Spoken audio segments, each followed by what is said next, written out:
பவானி இல்லைங்க, Bhavani life style. Okay, நம்ம life ஸ்டைலே இப்படிதாங்க, சிம்பிளாக இருக்கும். நெத்தியில் பட்டை, கழுத்தில் கொட்டை, கையில் சிம்பிளான தக்காளி சாப்பாடுங்க. யார் யாருக்கெல்லாம் பிடிக்கும்னு சொல்லுங்க.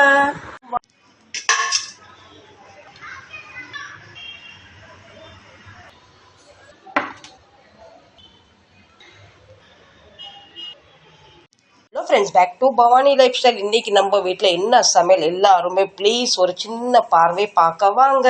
நீங்கள் பார்த்தா ரொம்ப ஹாப்பி ஆயிரும், அதனால உங்கள்கிட்ட காட்ட வந்திருக்கேன். முதலாம் சக்கரை பொங்கல். இன்னைக்கு முருகனுக்காக வெற்றல் தீபம் போட்ட பார்த்தீங்களா, சக்கரை பொங்கல் பண்ணேன். சுவாமிக்கு படைச்சிட்டேன். சாமிக்கு படைச்ச கையோட அதில் உப்பு இருக்கா சீந்திருக்க எதுவும் பார்க்கல, எடுத்து மீதி எடுத்து அப்படி வச்சாச்சு. அப்படி முதலாம் சக்கரை பொங்கல் நல்லா நெய்யெல்லாம் போட்டு பாதாம்லாம் போட்டு முருகருக்கு பிடிச்ச மாதிரி பண்ணியாச்சு.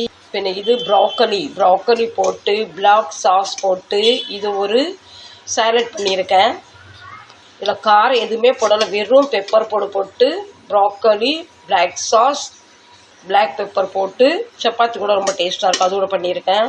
காரம் எதுவுமே இல்லை, பூண்டும் பிளாக் பெப்பரும் போட்டு. ப்ராக்கலி இங்கிலீஷில் சொல்கிறாங்க, நம்ம தமிழில் பச்சைப்பூ சொல்கிறாங்க. என்ன மிஸ்டேக் ஆகிட்டு கொஞ்சம் சாஸ் அதிகம் ஊற்றிட்டேன்.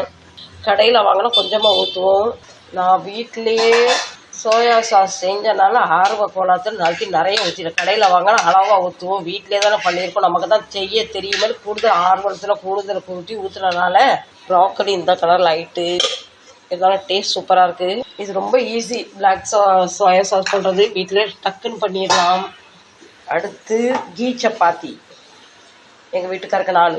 பின்ன இது 4 நாளைக்கு நான் வாங்கினேன். சிறுக்கண்னா அது எப்படி சொல்லுன்னு தெரில, அது மும்பையில் தயிரில் செஞ்சது. எங்கள் வீட்டுக்காரர் எனக்கு சப்ஜி ஒன்றும் வேண்டாம், இது சாப்பிட்டு பார்த்தாரு, காரம் ஒன்றும் எனக்கு வேண்டான்னு இதை சொல்லிட்டாரு. அதனால சிறுக்கண்ணு சப்பாத்தியும் சாப்பிட போகிறாரு.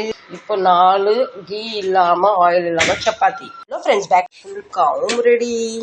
சூப்பரான சாஃப்டான புல்காவும் ரெடி ஆகிட்டு. என்ன செய்ய போகிறேன்னா சாரமாக டமாட்டோ ரைஸ் தான் பண்ண போகிறேன். இந்த டமாட்டோ ரைஸுக்கு தொட்டுக்கிறதுக்கு எதுவுமே வேண்டாம், இது மட்டும் போதும். அப்படி நல்லா டேஸ்ட்டாக வரும், நல்லா காரமாக இருக்கும்.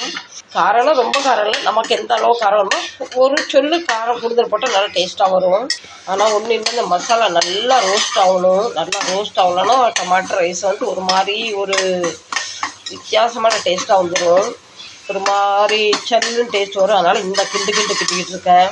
இந்த மசாலா எல்லாம் இஞ்சி, பூண்டு, தக்காளி, வெங்காயம், கரம் மசாலா, மிளகாத்தூள், மஞ்சத்தூள், அவ்வளோதான். 1/2 கிலோ அரிசி எடுத்து நல்லா வாஷ் பண்ணி ஒரு 1/2 மணி நேரம் ஊற வச்சுருக்கேன். ஊற வச்சு போட்டால் சாதம் உடையாமல் வரும், அதனால தான். எண்ணெய் போட்டாச்சு. மசாலா நல்லா ரோஸ்ட் ஆனால தான் நமக்கு இந்த கலர் கிடச்சிருக்கு. இப்போ ஃப்ளேவருக்காக கொஞ்சோண்டு புதினா, இதை பெருசாக எதுவுமே சேர்க்கலாங்க, இப்படி பண்ணால் எனக்கு ரொம்ப பிடிக்கும்.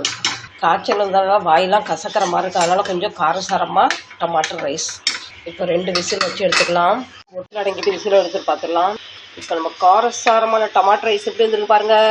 இதை மொத்தமாக நான் உடச்சி விட மாட்டேன், எவ்வளோ வேணுமோ அப்படி எடுத்துகிட்டு உடைச்சா மீதி சாப்பாடு ஃப்ரெஷ்ஷாக இருக்கும். இப்போவுமே மொத்தமாக உடச்சி விட்டுனா ஒரு மாதிரி இதாயிரும். இது நம்ம நாளைக்கு கூட ஃப்ரிட்ஜில் வைக்காமல் வெளியே வச்சு சாப்பிட்லாம். பாருங்கள் எப்படி பொலன்னு வந்துருக்கு, தெரியுதுங்களா? மொத்தமாக உடைக்கக்கூடாது, எவ்வளோ வேணுமோ ஒரு பாயிண்ட் எடுத்துமா சாப்பிட்டுமா, கிண்டக்கூடாது, சரிங்களா? இது வீட்டில் நானே போட்ட கூழ் வடகம், அதுவும் ஒரு 4 பொரிச்சுக்கிட்டேன், சாப்பாடுக்கு நல்லாயிருக்கும். நம்ம முருகருக்கு பிடிச்ச சக்கரை பொங்கல், அதுதான் முதல்ல டேஸ்ட் பண்ணலாம். இதை 2 பொருள் ஸ்பெஷலாக சேர்த்துருக்கேன். இந்த ஸ்பெஷல் பொருளாக அளவுக்கு அதிகமான பக்தியும் அளவுக்கு மீறின நம்பிக்கையும் சேர்த்துருக்கேன். அது முருகர் நம்மள்ட்ட எதிர்பார்க்கறது பணம் காசு ஒன்று இல்லை, நம்மளோட ஒரு சொட்டு கண்ணீர் ஒரு பாதுகாப்பு இருந்தால் போதும், நம்ம நம்பினாலே போதும். வாங்க சக்கரை பொங்கல் சாப்பிடலாம். யார் யாருக்கு சக்கரை பொங்கல் பிடிக்கும் சொல்லுங்க. முருகா, சாப்பாடு எப்படி தெரியுமா இருக்குது, இது கோயிலில் பிரசாதம் தருவோம் பார்த்தீங்களா, மொதல் சக்கரை பொங்கல், அதுக்கப்புறம் தக்காளி ரைஸ் தருவாங்க, அந்த மாதிரி எனக்கு ஃபீல் ஆகுது. தக்காளி ரைஸ் சாப்பிட போகிறேன். பொங்கல் சாப்பிட்டு முடிச்சாச்சு. இதில் பட்டை, சக்கரை பொங்கல், தக்காளி சாப்பாடு. பவானி இப்போ இன்னைக்கு கலக்கிட்ட, நீ ஹாப்பி, உன்னோட சப்பையரும் ஹாப்பி. ஆமாம், ஹாப்பி ஆகிட்டீங்களா? கண்டிப்பாக லைக் பண்ணுவீங்களா ப்ளீஸ். மீண்டும் ஒரு நல்ல பதிவு சந்திக்கிறேன்.